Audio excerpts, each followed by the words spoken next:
What's up, everyone? You're here with Luminol on the Wall. I'm Bevy. And I'm Becky. And hey, sister. Yes, hello there, preggers.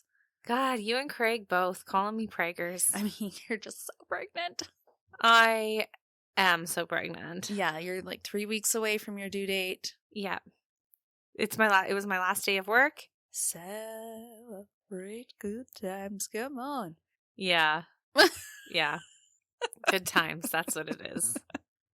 No, it is. It's beautiful. Yeah. But I think you had somebody ask me, like, how's your sister doing? Mm-hmm. Who listens to the podcast. And I'll tell you, I am struggle busing it a little bit. Stairs are ridiculously challenging right now, honestly. I took one step up a stair, and I was like to Craig, I'm like, give me your hand. Just walking up our house, I'm like, please.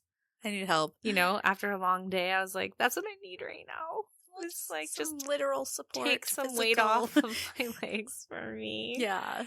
But I am overall doing well. Yeah. But I will say the third trimester pregnancy, it hits a little bit different. You're just ready for it to be done.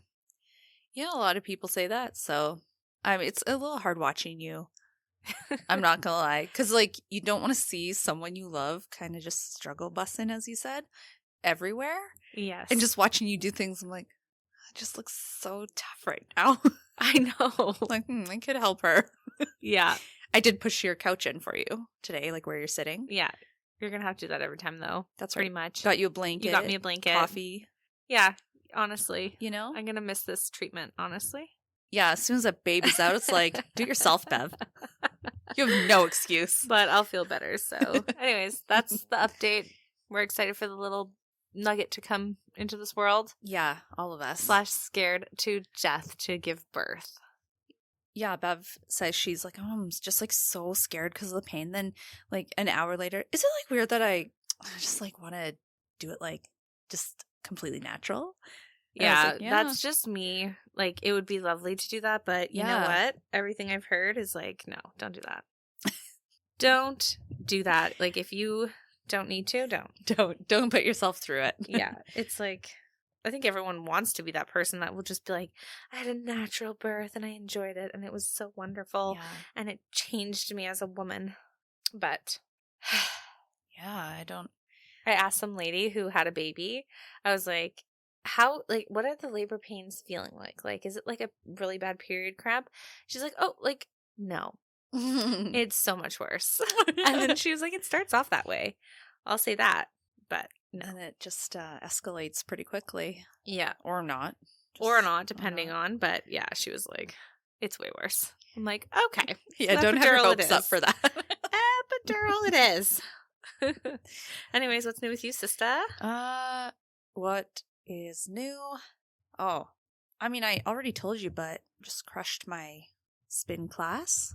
Yeah, you did. Yeah. Getting back into it. I love it. Yeah, it was really fun. I did it with a friend. Shout out to Marcy. Nice. Go Mars. I feel like anyone who listens can be like, who is this Marcy character? Yeah, we talk about her enough. Yeah. But yeah, we had a lot of fun. It was like not my personal best, but like I haven't been doing it as frequent as other times. Mm-hmm. And so when I hit that number, I was like, holy fuck, I did great. I'm the bomb.com, baby. Like, even though I partially left my soul on that bike. I'm feeling myself. Yeah. Feeling myself. You leave? Feeling myself. Shout out to Nikki. We love that song. Yeah. And Beyonce. Yeah. Queen B. Yeah. Yeah. So that's pretty much all that's new with me. Just, living my normal life, working, podcasting, working out, warhammering. That's about it. Walking my dog. Yeah. So update on the Udi question on Instagram. To Udi or to not to Udi, or only if you're too cold? Do you know the ratio this time? Because when I put my vote in, it was 50-50 for yes and only when I'm really cold. It sounds like it's really positive. I actually can't remember like the official voting. Right. But it seems pretty positive. For the Udi. Yeah. People so Udi. Pro Udi. Pro Udi. Pro Love Udi. It. Yeah. Here's me and my sponsorships. Give me one, Udi. I want a sponsorship. There's probably so many brands. Like, we went upstairs after and Jamie was like, isn't it a Snuggie? I'm like, maybe. You don't know which one you got me? What if I wanted a second one just like it? Honestly, they're pretty cheap on Amazon. Well, I could make it work. okay. Anyways, enough about us. Enough about us. Enough about us. Give us the 411 on this case, Beck. Ooh, well, first question. Do you know where Macedonia is? And don't look at the script, please. Well, I already did, so. Okay, well, do you remember? Greece. Close. Shit. Yeah, it's like bordering Greece.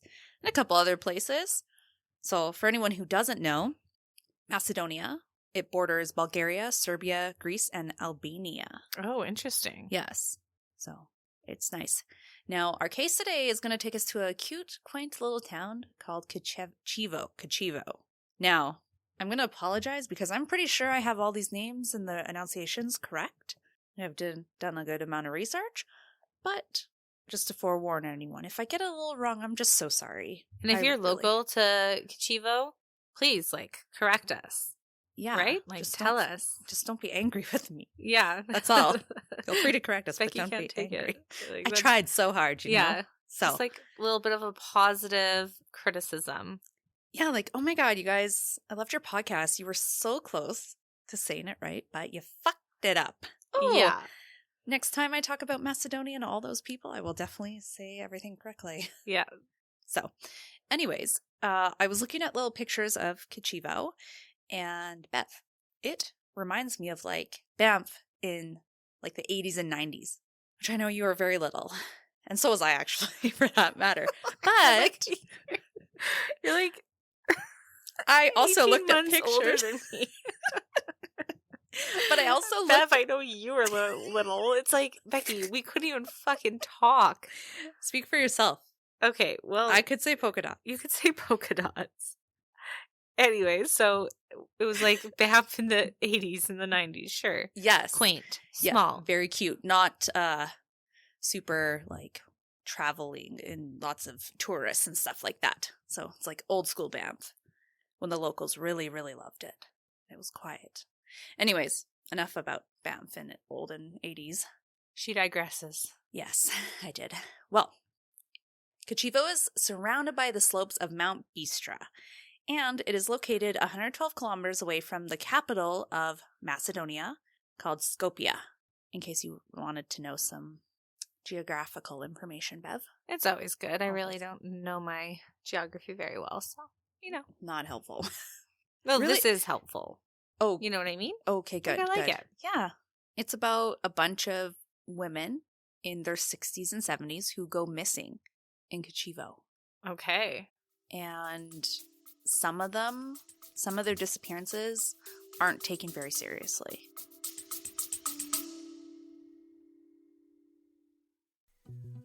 Hello, my name is Kristen Rigadel, and I'm a licensed insurance broker across Canada and in the United States.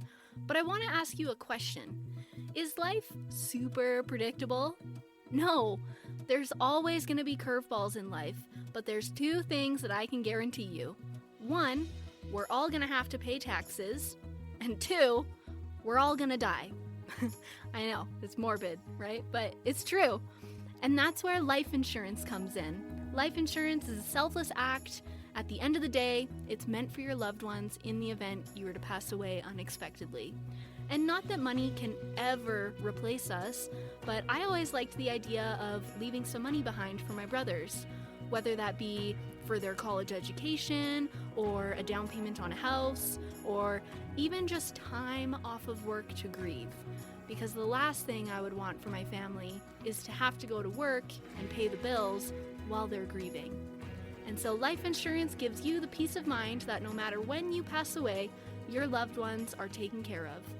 With flexible plans, affordable premiums, and coverage that fits your unique needs, I do the shopping around for you so that you can get the protection without the hassle.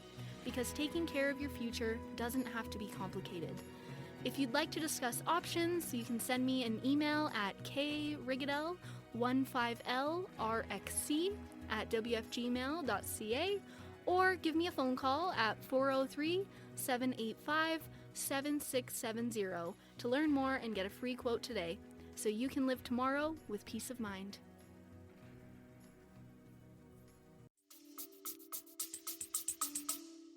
They're yeah, you're past your prime. Who gives a fuck about you? I'm kidding, everyone. Of course. But, like, kind of interesting that it's not taken seriously. It reminds me of the Gilgo murders, how prostitutes or sex workers, their disappearances, not taken seriously. Yeah, you're not wrong there. The only difference between these older women, besides their age, and the Gilgo Beach murders and disappearances is that these women were janitors, not prostitutes. Oh, okay. Yes. So, janitors, they're very valuable in today's society. Any society. Today, 10 years ago, anytime. Craig was a janitor when I met him. Yeah, he was. Yeah. At the gym. Mm-hmm. Cute old janitor Craig. Okay, so a bunch of women are going missing, all with similar, age demographic and jobs. So are we talking like a serial killer here, Becky? I mean, you know what? Yeah, we are. Okay? Yeah, you're like, I can't even mess around. I can't even. You kind of went through that really well. Yes, it is a serial killer. However, who is the serial killer? I think your jaw will hit the floor. Okay. Because when I found out, I was fucking shocked. Stunned into oblivion. Yes. Yes. So let's get into it, okay? All right. So our case is taking us back to November 16th, 2004. A call came into the Kicevo Police Department from a 41-year-old woman named Kenarika Simonowska. She reported that her 64-year-old mother, Mitra Simonowska, was missing. She had gone to the market earlier that day, but had not returned home. Initially, Kenarika wasn't too worried, maybe her mom had decided to run other errands while out, or maybe see some of her friends. But after a while, Kenarika was worried and called the police. The police went to Mitra and Kenarika's home to look around, and based on what they saw, they could confirm that Mitra had not returned home from the market. I mean, they already knew that because of Kenarika. Yeah. But they just, I guess had to confirm see it from she wasn't home. Yeah, okay, you're not just lying to us. No, she's not here. Yeah, oh, look at that. Now, after they searched the house, really vaguely, they didn't do anything else after that initial search. Now, eventually days went by with no sign from Mitra, and Kenarika was worried about her mother, but the police seemed to be unfazed still, and they believed Mitra had disappeared by choice. Of course, she's a mature woman. She can do what she wants. She could if she wanted to. Yeah. When Kenarika voiced her disappointment to the police, they basically asked for her to pay them to look further into her disappearance. Interesting. Yeah, they're like, give us some money and maybe we'll do our job. Ridiculous. You know what's interesting about that, though, is in a lot of other countries, aside from Canada, police can be bribed and often are. Oh, I'm sure there's police here that are bribed, too.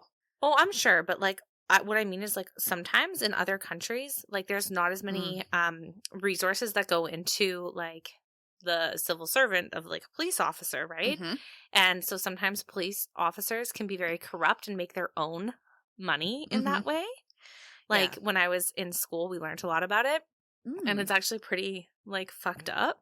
So I'm not saying that this is the case in this one, but I mean, you're also it's pretty not sketchy. Saying it's the case. In what other, yeah, exactly. It's just I don't know what the case is, but to ask for payment to do their job, you're like, wait, what the fuck? What the fuck is that? Sorry, did you just ask for money?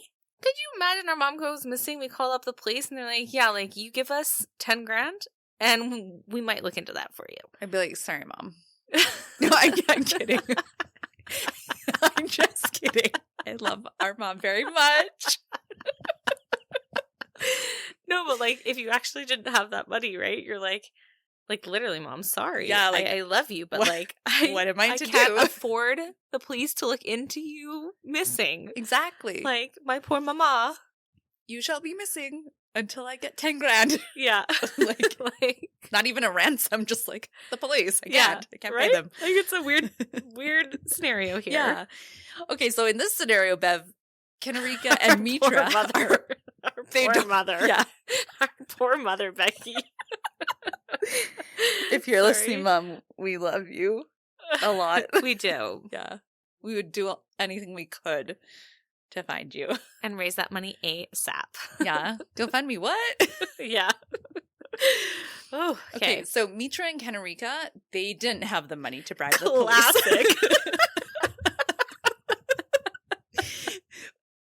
To be clear, we're only laughing because what we said about our mom. Yeah. And then it's That's the next sentence. So Mitra, as I said earlier, she was a retired janitor, and she had money to live, but it wasn't an extravagant lifestyle. And so also, to put that in perspective, if she had left on her own accord, she didn't really have like the money to just, start a new life somewhere else. Right. Because it's not cheap to do that. So Kenerica felt pretty helpless at this point, that the police weren't doing anything to find her mom, and she was worried. So she actually reached out to a neighbor named Vlado Taneski. Now, Vlado was well known in the neighborhood, and like many others, he grew up there. Him and his mother knew Mitra fairly well. Vlado's mother and Mitra were both janitors in the area before they retired. And you might be asking, why did Kenerica reach out to Vlado, her just neighbor? Yeah. Well, Vlado was once a reporter with the New Macedonia local newspaper, but now he was a freelance writer for several newspapers. So she was really hoping that Vlado could help get the word out about her mother's disappearance. And after speaking with Kenerica, Vlado was more than happy to write this article. So this article brought awareness to Mitra's disappearance, but unfortunately it didn't bring in any leads. Now, over the next few months, Vlado did as much as he could to figure out what happened to Mitra. He interviewed neighbors, friends, and family members, but nothing.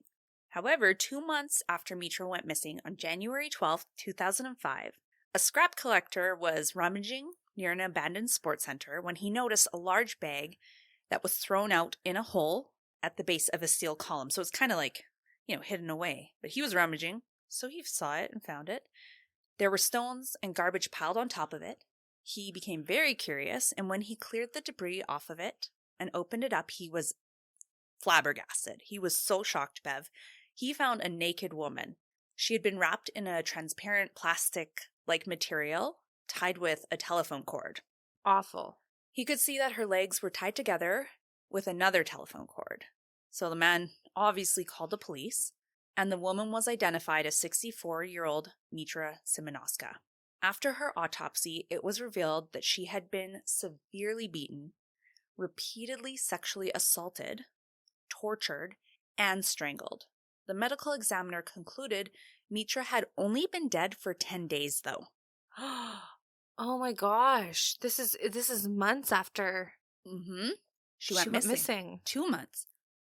Which means that she was held captive for 47 days before she was murdered. This is so sad, particularly for like what we know about the police and their lack of, involvement right from the get. Yep. It's like if they had done something, this poor woman could have potentially been saved. Oh my God, that's really sad. And just like the manner of her death is really brutal. Mm-hmm. Exactly. So now the police were definitely paying attention. You'd hope. And because of the level of brutality of this crime, the police turned their attention to another murder that had happened in a neighboring village 12 days before Mitra had been found. So on December 31st, Radislav Badanovsky had been home alone when 2 men, Ante Rasteski and Igor Mercheski, broke into his home. These 2 men were in their 20s. They were high as can be on drugs, and initially they had only broken in to rob his home. But while they were there, they decided to sexually torture and kill him. And these men, they went, above just, a brutal murder. They forced objects into Radislav's anus, and they squeezed his dick and balls with hot fire tongs, and then beat him to death. Wow. So brutal, right? Yeah. So you can see why the police were like, hey, I wonder if these guys killed Mitra. Well, the brutality alone might make them think they were related, right? Exactly. And on top of it, these men, when they left Radislav's home, they actually only left with a couple coins, so it was like their haul wasn't even big. That was the main purpose. They went in and now a man's dead. Yeah, and they got, they left with nothing. Not that stealing stuff is worth, killing someone, but, But to top it off, right? Yeah, he didn't have much for them to take. They did it for nothing. Yeah, exactly. Now, the 2 men were suspected of Radislav's murder rather quickly, and on top of the brutality, the police thought they were connected because of Radislav's age and Mitra's age. They were both seniors. So Igor and Ante were brought in for questioning, and they confessed to killing Radoslav. Like, they were questioned, they're like, yep, we did it. Here are the details. Like, they didn't try and hide anything. Yeah. They had been able to tell the police specific details about that crime that only the killers would have known. But when they were questioned about Mitra, they denied anything to do with that crime. But eventually, after hours of interrogation, both men confessed to killing her. So they were ultimately charged with the murder of Radoslav and Mitra. But it wasn't long after their initial confession to Mitra's death that both men tried to recant their confessions. Both Ante and Igor claimed that they were tortured by the police until they finally confessed to killing Mitra. Which, Bev, why? My question would be, as police, why would they confess to Radoslav's murder and not Mitra's? Yeah, like, it's already a done deal. You've committed the most heinous crime you could probably commit. So what would it hurt you to also admit to the secondary one? Like, it doesn't really make sense. Yeah. And it just goes to show that, like, hours of interrogation can lead to false confessions from people. Mm-hmm. If that's in fact what happened. Based on their account, it was. So, yeah. So, regardless of the men trying to take back their confession, the prosecution decided to go ahead with both charges and go to trial. This case was highly publicized in the media, and everyone throughout Macedonia knew about this case. And this was greatly attributed to Vlado's investigation and writing skills. Eventually, Ante and Igor were both found guilty for both the murders by the judge presiding over this case. And for the next couple years, there were no more savage crimes in Macedonia like that. So they thought they caught their killers. But in November of 2007, another janitor from the same neighborhood as Mitra vanished. It was 56-year-old Lubica Lakoska.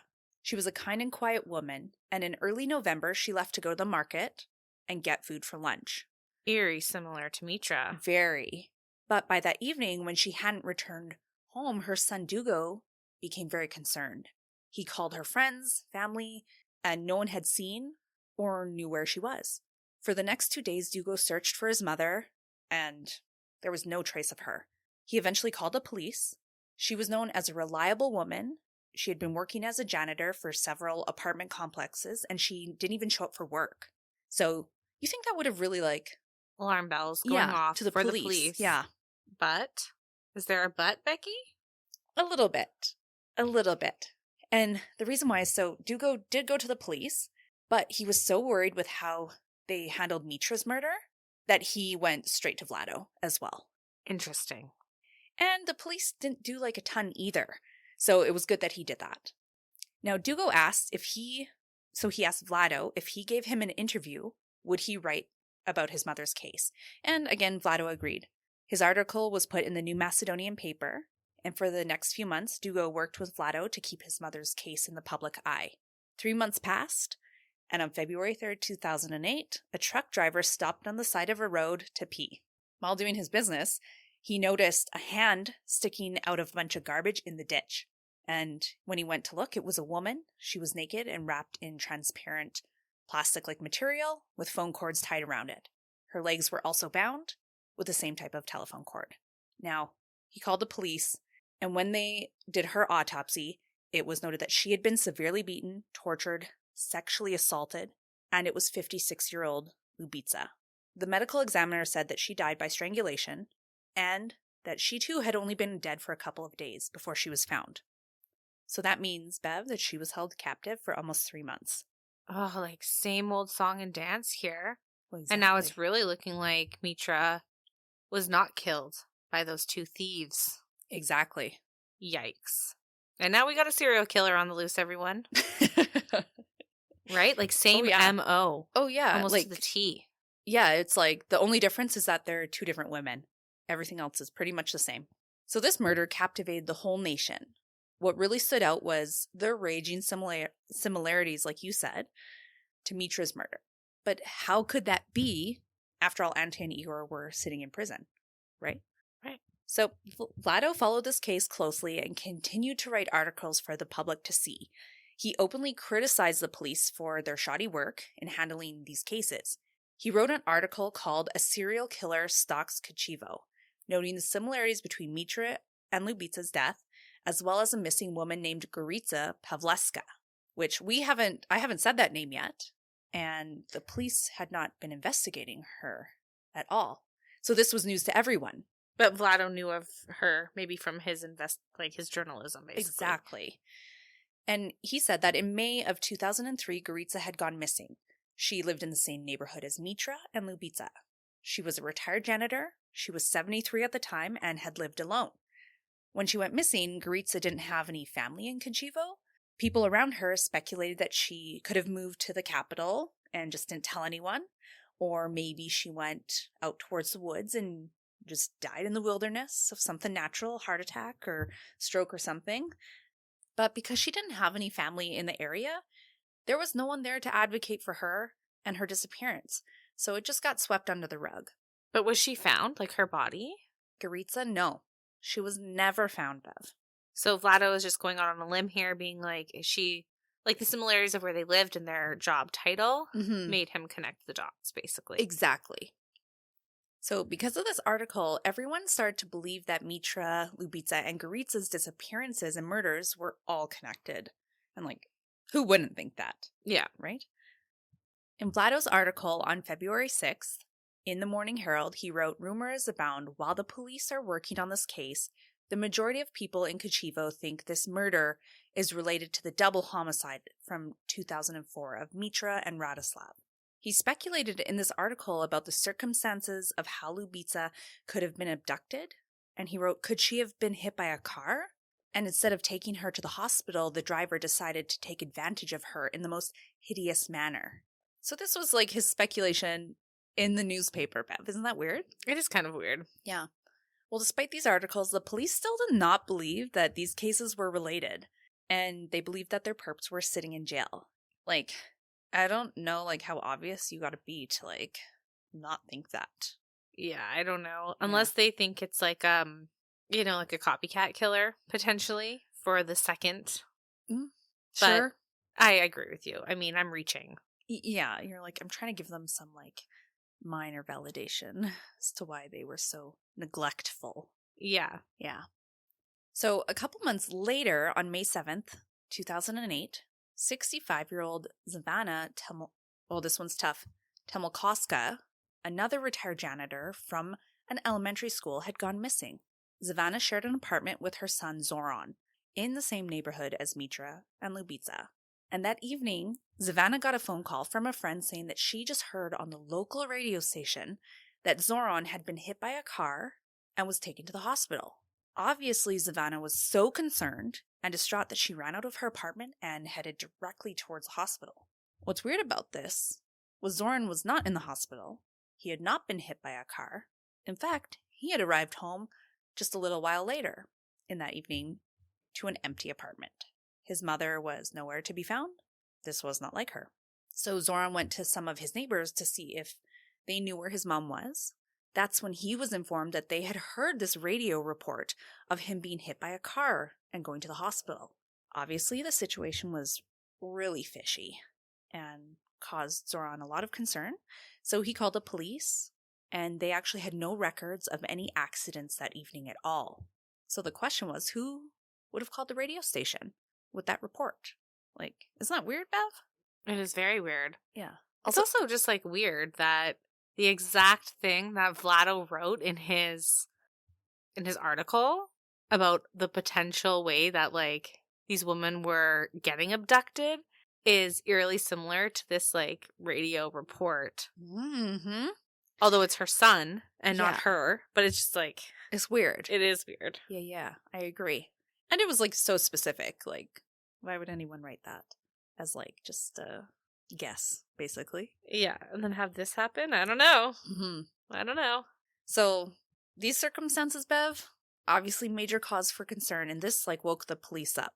They took it very seriously, and they started calling Zavana's cell phone several times, and there was no answer, and they began searching for her. Now, the following day, the police tried Zavana's cell phone again, and to their surprise, a woman actually answered. And the woman explained that she'd been walking near a kindergarten when she heard a weird sound, and it was Zavana's cell phone ringing, and she decided to pick it up and answer it. The police believed that based on the location of the phone near the school, they believed it had been thrown out of a moving vehicle. Now, they had no evidence to support that other than just what kind of looked like could have happened. So then 9 days later, on May 16th, Savannah was found murdered. Her body had been found laying on top of a pile of garbage outside of town in an open field.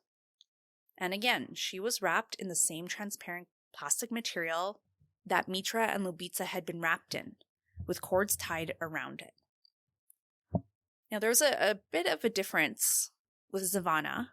Her head and neck was wrapped multiple times with a nightgown type of clothing. It was dark green with small white polka dots, and it was determined that it was not her nightgown. She was stabbed in the skull 13 times. 5 of her ribs were broken. Now, the medical examiner speculated that her killer had knelt on her chest while she was strangled, and that's how those ribs broke. In the transparent sheet, there was pools of Savannah's blood. There was also semen found in her vagina, along with an aftershave bottle. In her rectum, there were medical bandages, gauze, cotton, wool, and pieces of wood. There was also signs that she was sodomized with a glass bottle. Next to her body, there was a jersey shirt that was soaked in blood. Now, the police believed or hoped it was from the killer and not just some random blood-soaked shirt. Which I kind of laugh at that because it's like, that would be really random to have just another blood-soaked shirt next to someone murdered. I mean, yeah, but it could be Savannah's blood. That is true. So they're definitely hoping that this is potential DNA evidence. Yes. They also found 7 hairs on her body that had the roots attached to it. So, there's DNA that can be taken from that. The medical examiner concluded she had been murdered less than 24 hours after she was taken, which is slightly different from the other 2 women, right? Yeah, who had been tortured for months. Exactly. After Savannah's murder, it was undeniable that there was a serial killer in the area of Kicevo. Vlado continued to report and inform the public of these murders. In one of his articles, he was the first to name the serial killer as the Kicevo monster. He also released an article in the New Macedonia paper stating that the people of Kicevo live in fear and panic after another butchered body of a woman from the town was found this weekend. The local police and citizens see the mysterious disappearance and hideous deaths of Savannah and Lubica as an act of the same man, a serial killer. Police sources confirm the existence of a serial killer in the town based on the fact that the women were tortured and killed in the same way, which eliminates the possibility that this was done by multiple people. It also, I agree with that, but just from, I guess I'm just thinking a little bit on a different page here than that. It does seem like the killer is ramping up his tactics or her tactics. I don't really know who did it, but you know how they say as the killers progress in their killings, oftentimes the brutality or the manner of death can increase in its savageness. Yes. It seems like that's what's happening. Yeah, this one seems like she died faster. Yeah. Her ribs were broken.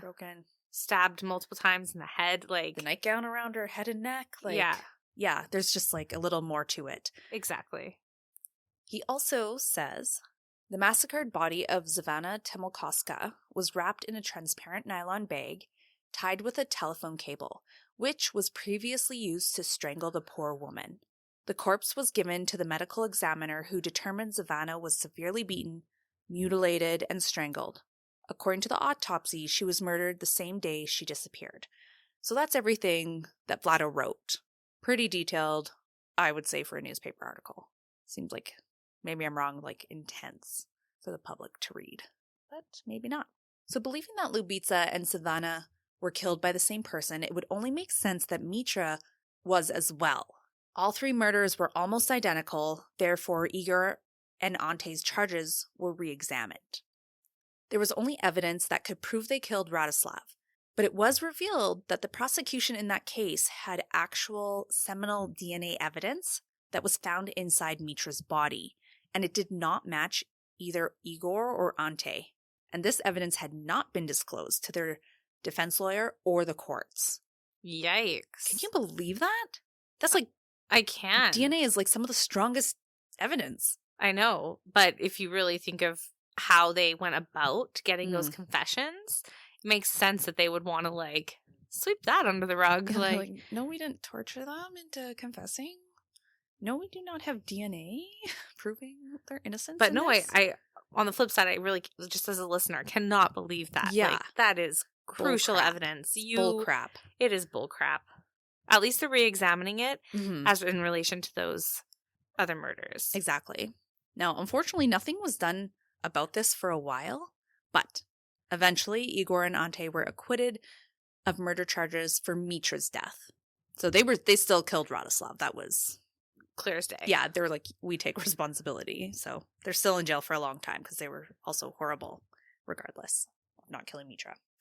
So at that point, the police had no clue who the killer was. And with mounting pressure on the police department to stop this psycho, they reached out for a forensic profile of their suspect. It was believed the perp would be a middle-aged male, relatively strong, above average intelligence, deep-seated sexual frustrations from early childhood or youth, which had grown into sadomasochistic desires. Most likely, he acted alone, but they couldn't be 100% certain he didn't use an accomplice. He would be local and knew all his victims. Interesting. Mm-hmm. So not long after they got that forensic profile, they were able to get a male blood type sample from the jersey shirt found beside Savannah's body. They also interviewed over 150 men that matched the forensic profile. From that 150, they were able to narrow down their search to 15 different men, and that included a local taxi driver and a bunch of Savannah's neighbors. All of those 15 men agreed to give their blood for testing, and while waiting for the results, the police also surveilled a bunch of them just to see, if anyone was going to kill anyone, Nothing came from that surveillance. Now, after they compared all the blood that was given from the 15 different men to the seminal DNA samples from Savannah, only one man matched. Whoa. Yes. So on June 20th at 3 p.m., police arrested a 56-year-old man, local man, for the murder of Savannah and Lubitsa. Now, the word that someone was arrested spread really quickly around town, but no one knew who this man was. So the editor of the New Macedonia paper called Vlado to get the scoop. He was in the know about everything. Yeah, he was the #1 reporter on this. But unfortunately, Vlado didn't answer the calls. And the editor called again and again with no response. Now, Bev, you're pretty, smart, and you seem to put things together really well. Thank you. Now, do you know why Vlado wasn't calling the editor back? Well, I could only assume for one reason, Becky. It was Let's hear Vlado's DNA that matched. Bingo. Holy shit. Yeah. Vlado had been arrested for the murder of Lubitsa and Savannah. That is fucked up right there. I know. Now, what's really interesting is that before the DNA sample came back to the police, they actually already started to zone in on Vlado. You see, after one of his last published articles, he had written that Savannah had been bound with the same telephone cord that she had been strangled with, right? But wasn't in the reports, right? Like, was it? Because I remember, I don't know, remember how he said it was, so different, and the nightgown was wrapped around her head, she was stabbed a bunch of times, but, I feel like that detail, even when you had said it, I was kind of wondering, because I was like, that telephone cord bit is also missing. Yeah. Well, there was a telephone cord still wrapped around the transparent material, and her feet were bound, but they had not given that information out. Although that was around her neck. Yeah, and although that is what they investigated and believed, it was something they withheld from the public. And at first they thought, when they read it in the article, they thought, maybe someone in the department leaked this information. But, they investigated that and no one had done that. Then they thought, it must be one of Vlado's sources. And so they go to Vlado and say, hey, dude, what's your source? And he would just say, friends, family, but he wouldn't tell anyone specifically who gave him that information. Once they realized, he seemed a little sketchy, they actually brought him in for questioning several times. But this information was kept from the public, and Vlado kept that to himself. So no one had any idea that he was even remotely a suspect. What really also tipped the police off was in those interrogations or little questioning sessions, when they asked Vlado, like, do you know these women? He actually said he didn't know the victims.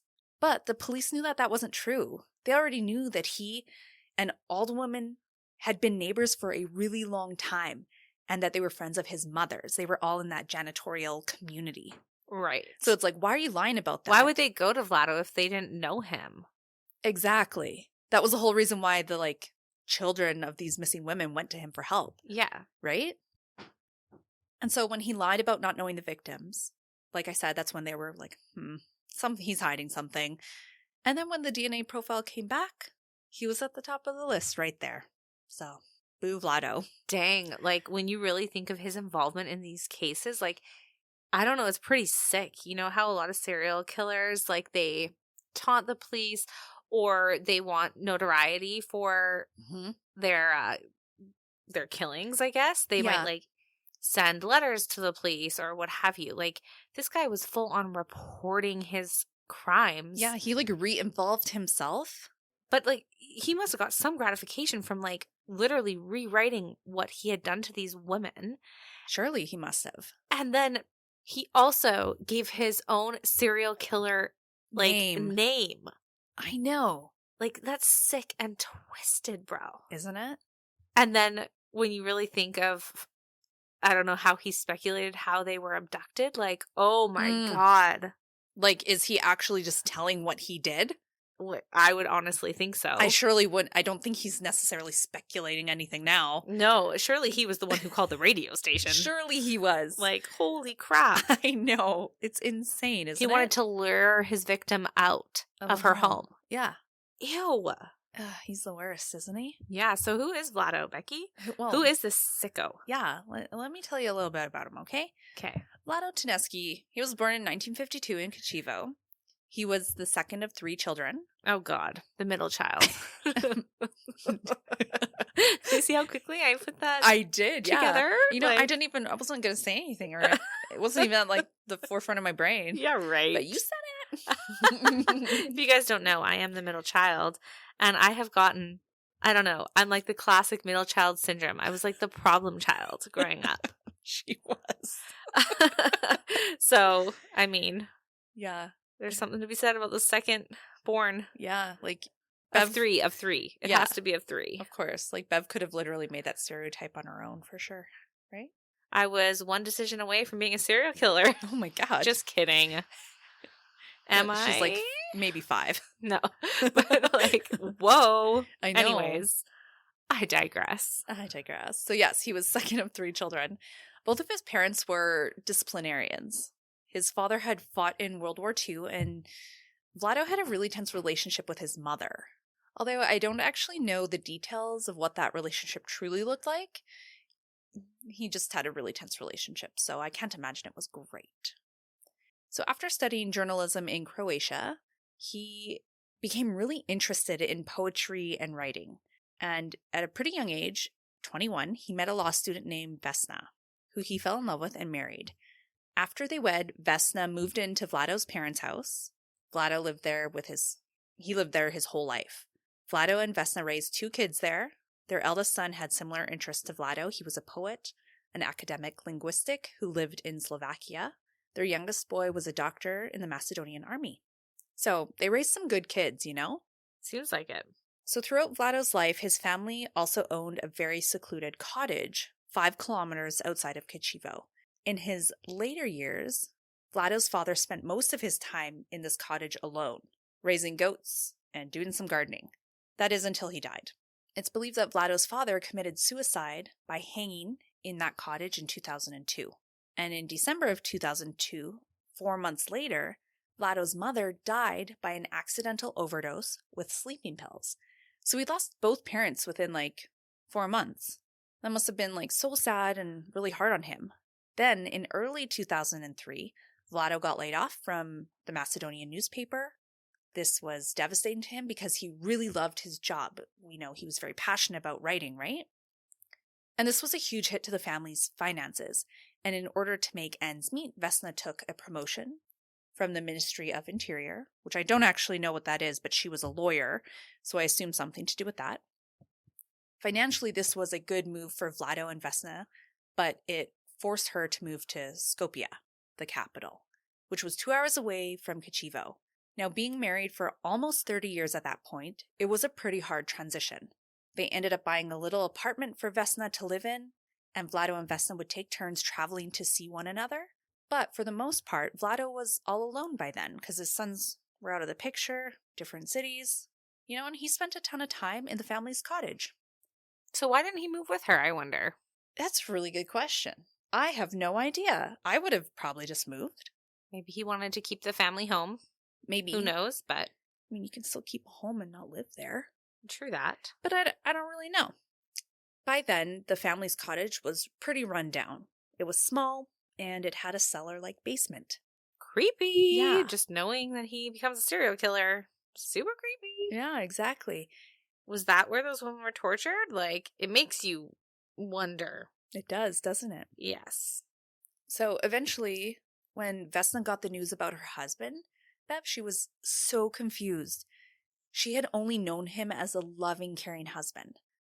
Vesna later stated that the only time she ever saw Vlado angry and a little aggressive was with his parents, who, through his life, we know were pretty strict. They were a little temperamental and disciplinarians. So he obviously had a bit of a strained relationship there.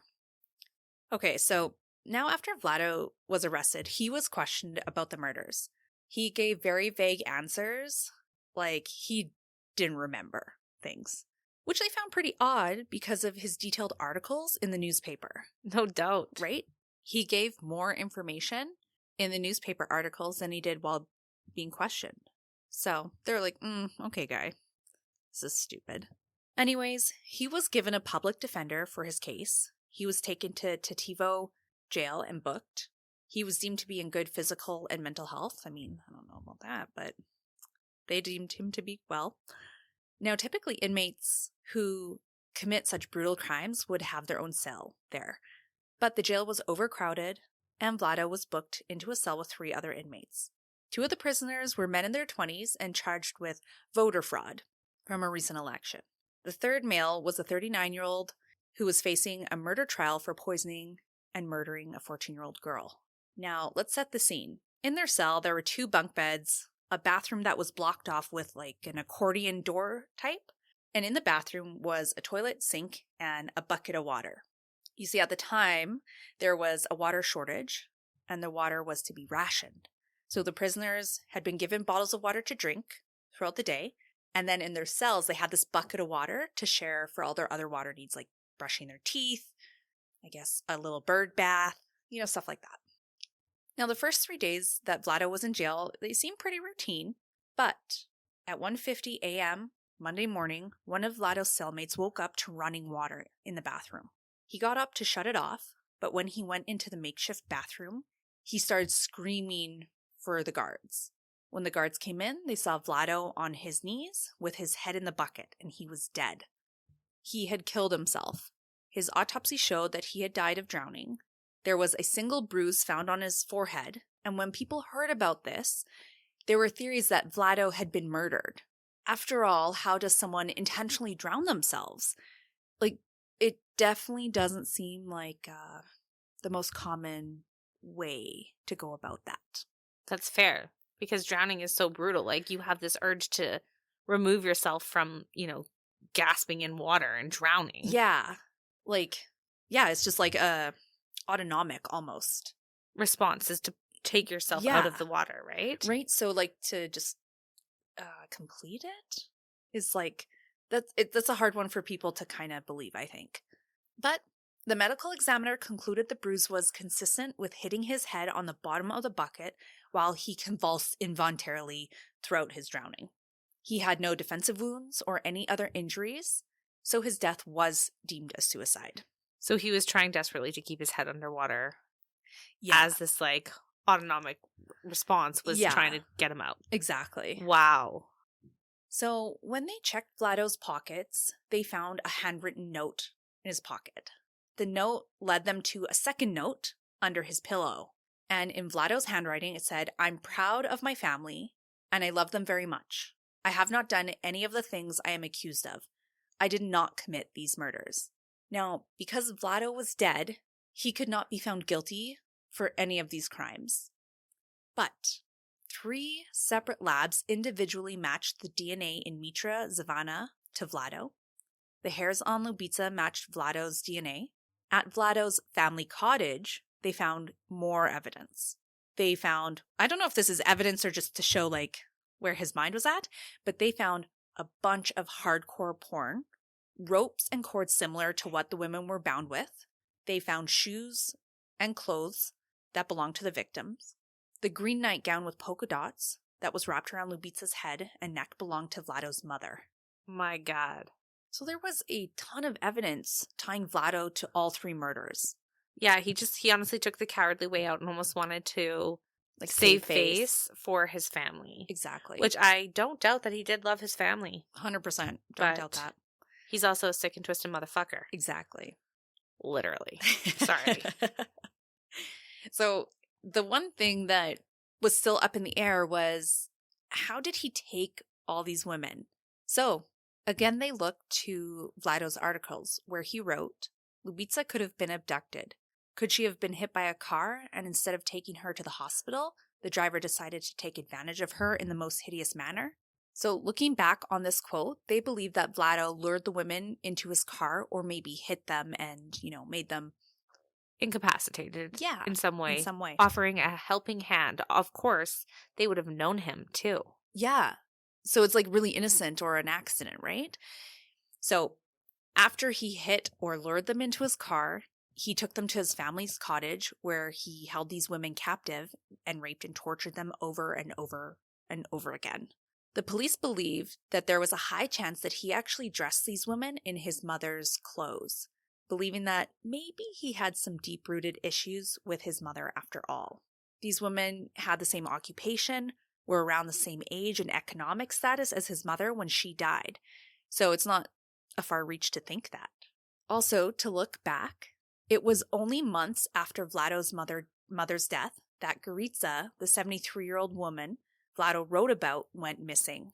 Now, to be clear, she has never been found, and her disappearance has never been formally connected to Vlado. However, him writing about her was all but a fucking confession. Let's be real. Yeah, like we can assume that. This is creepy. I know. So ultimately, there's no real conclusion for the families of these murdered women because Vlado is dead. But yeah, he took the cowardly way out, hey? He really did. Like, declared his innocence and then killed himself. Yeah. Like, sure. I don't enjoy that. Yeah, No. that must be just like a slap in the face for these family members. Exactly. But the only good thing is how much evidence they have against him. So they know really without a shadow of a doubt that he was the one, right? Yeah, like you can deny this all you want, but the evidence looks really shitty. So, go forward with that, I guess. Yes. Now, Vesna, all she knew was this loving husband. And so she fully supports her husband's innocence, even to this day. The Vlado that she knew just wasn't capable of these heinous crimes. And like we said, the evidence says otherwise. There does continue to be controversy around Vlado's death. Was it suicide or was it murder? But most people believe that after Vlado was shown all the evidence connecting him to these crimes, that he decided to kill himself so that his family wouldn't have to see the evidence and see who he really was, the Kicevo monster. Absolutely. I mean, the notes to me that he left behind honestly does point more to suicide than a murder. For sure. Like, what, like sitting there, what are the actual chances that you would write those notes and then get murdered in a bucket? Yeah. Like, I don't. Yeah, No, there's like overwhelming evidence to not only his suicide, but also his involvement in these crimes. And my God, I don't know the psychology and everything behind what the fuck was going on with this, but I was going to ask you, if you hadn't mentioned it, I wanted to see how long it was after his parents' death that these crimes started to be committed. Because, as you had said, he lost both his parents in such a short span of time, right? He lived with them really his whole life, raised his family around them. They obviously, even if there was a troubled past, they were a huge part of his life. Right. So it would be traumatizing. It's like a triggering event almost, right? Exactly. So, yeah, it was just a couple months before the first woman went missing, so. Wow, Becky. I know. Well, I know that I feel like we're both kind of just sitting here like taking it all in like, holy shit, this was a lot. It was a lot. It was a lot, but. I can't help but recognize the striking similarities to like this case and the Gilgo murders. If you guys have not watched the documentary on Netflix about the Gilgo murders, you should take a look because I had seen that case years ago, but there was no resolution. Yeah. No murderer was found at the time. But as of today, there are updates in this case, and that's why it's worth the watch. But in the case of like who ends up being the murderer, like he lived in his family home his whole life, you know what I mean? Had issues with both parents, or at least his dad for sure. And it's just a weird resemblance as we both like decided to watch that documentary on Netflix, and then you're telling me about this case. Yeah. It's like, what the fuck? How did this timeline come about for us? Yeah, like that was weird. But anyways, man, people are fucked up. People are fucked up. Jeez, that's all I can say. And if any of these victims' families are listening, like, we just feel so bad for you and what you went through, and that the police didn't really take it seriously, and that you had to unknowingly go to your mother's murderer to document this goddamn case. Yeah. What an absolute fucking psychopath. While their mothers were alive, except for Savannah, but like, yeah. Like, while their mothers were still alive, probably in his basement, you know? Yeah. In his creepy cellar of a basement. Like, that's I don't know. Twisted. It is super twisted. Oh, gross. All right, Bev. Well, that is the case of the Kicevo monster. And that's all I have for you today. Thanks for listening. Thanks for sharing.